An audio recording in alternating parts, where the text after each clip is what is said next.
የሲዳማ ቡና በድል አጥቢያ ዋዜማ ላይ ይገኛል። የሲዳማ ቡና ዝም ብሎ አንድ የእግር ኳስ ቡድን ወይም ክለብ ብቻ አይደለም። ፋይዳውና ትርጉሙ ከዚያም ከፍ ያለ ነው። የሲዳማ ቡና መነሻ ትንሿ የዳራዋ ቀዋዶ ነበረች። መዳረሻው ግን ኢትዮጵያ፣ ከዚያም ማለፍ ሲል አፍሪካ ለመሆን ከጫፍ ደርሷል። የሲዳማ ቡና ምስረታው ከኢትዮጵያ ሚሊኒየም መግቢያ ጥቂት ዓመታት ቀደም ብሎ ነበር። ወደ ኢትዮጵያ ፕሪሚየር ሊግ ካደገም በኋላ ባለፉት 16 ዓመታት በኢትዮጵያ እግር ኳስ አደባባይ ላይ የራሱን ጡብ እያስቀመጠ ይገኛል። ሲዳማ ቡና ለክልሉ ነዋሪዎችና ለክለቡ ደጋፊዎች ከክለብም በላይ ነው።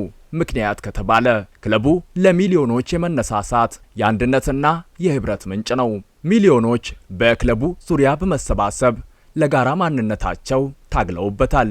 ለክልሉ አንድነትም ሰርተውበታል። ሚሊዮኖች ስፖርት ለሰላምና ለአንድነት ለወንድማማችነትና ፍቅር እንዲሁም የህብረት ምንጭ ስለመሆኑ የዚህ ክለብ ደጋፊዎች ማሳያ ናቸው። የሲዳማ ቡና ደጋፊዎች ልዩ ናቸው።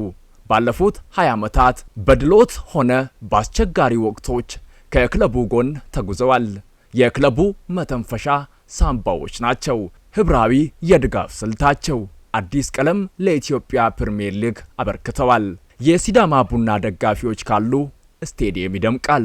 ሮዲ ሲዳማ የተሰኘ ህብረ ዝማሬ ደግሞ የክለቡ የድል መጥሪያና ማብሰሪያ የጥበብ ውጤት ነው። የክለቡ ተጫዋቾች በተለያዩ አጋጣሚዎች ለክለቡ ደጋፊዎች ደስታ ሲባል ሁሉንም አይነት መስዋዕትነት ለመክፈል ዝግጁ መሆናቸውን በመናገር ለደጋፊዎች ያላቸው ፍቅርና ክብር መግለጻቸው ሌላው መልካም ገጽታ ነው።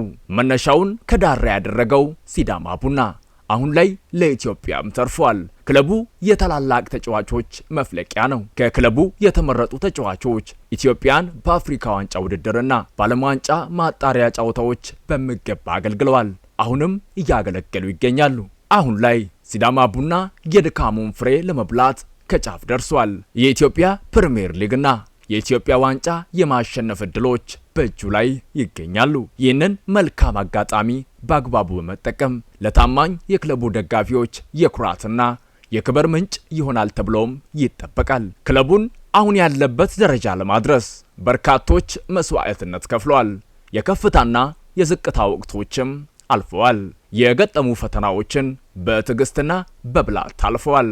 የክለቡ አመራሮች፣ የቡድኑ ኮቺንግ ስታፎችና ተጫዋቾች ትብብርን ጠይቀዋል። የኢትዮጵያ ፕሪሚየር ሊግ በጣት የሚቆጠሩ ጨዋታዎች፣ በኢትዮጵያ ዋንጫ ደግሞ አንድ ጨዋታ ብቻ ይቀራል። ድል አድራጊነቱን ካስቀጠለ በአፍሪካ መድረኮች ኢትዮጵያን በመወከል የኢትዮጵያም መመኪያ ይሆናል። ያቺን ተናፋቂ ቀን መላው የሲዳማ ክልል ህዝብ፣ መላው የክለቡ ተጫዋቾች፣ የክለቡ አመራሮች እንዲሁም በኢትዮጵያ በአራቱ ማዕዘናት ያሉ የእግር ኳስ አፍቃሪያን በጉጉትና በትዕግስት ይጠብቋታል።